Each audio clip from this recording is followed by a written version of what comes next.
In 1794, George Washington signed the Naval Armament Act. This law resulted in 6 frigates being constructed for the United States Navy. In Edmund Hart's Boston shipyard, a ship was completed on October 21st, 1797, with a total cost of around $300,000. That 201-foot ship would later carry over 50 guns and a crew of nearly 500 sailors. It is undefeated in battle and nicknamed Old Ironsides. This ship is the U.S.S. Constitution. The Northern African Barbary states, Morocco, Algiers, Tunis, and Tripoli, dominated the Mediterranean. All ships passing through there or trading there needed to pay a levy to the Barbary states, or their ships would be seized and their crew made slaves.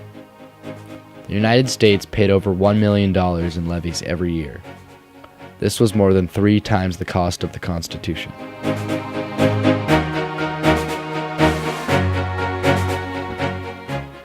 The leader of Tripoli was angered because he believed he was not getting his fair share of the levy. In his anger, he cut down the flagstaff at the American consulate. By doing so, he had declared war on the United States. This took place on May 10, 1801.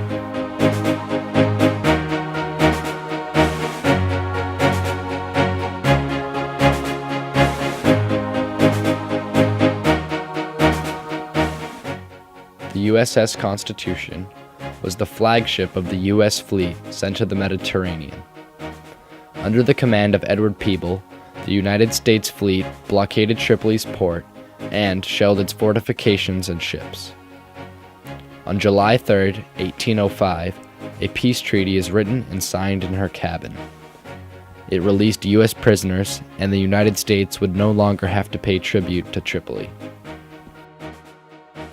After the Revolutionary War was long over in America, France and England were still at war. The United States had a successful neutral fleet of merchants who traded with both of the European powerhouses. The British imposed restrictions on the American fleet to limit their trade with the French. This, in addition to the impression of American sailors, led to the slogan, "Free Trade and Sailors' Rights." The culmination of the embargoes, impressions, and unrest in the States led President James Madison to declare war on Great Britain on June 18, 1812. On August 19th, the U.S.S. Constitution engaged the HMS Guerrier in battle. While the Constitution was backwards, the British began to fire on them. Under the command of Captain Isaac Hull, the Constitution held its fire and moved silently towards the Guerrier. When the 2 ships were nearly touching, within less than a pistol shot, said Captain Hull, the Constitution unloaded its cannon's 24-pound shot, ravaging the Guerrier, and bringing down its masts. When its foremast fell, the Guerrier was forced to surrender.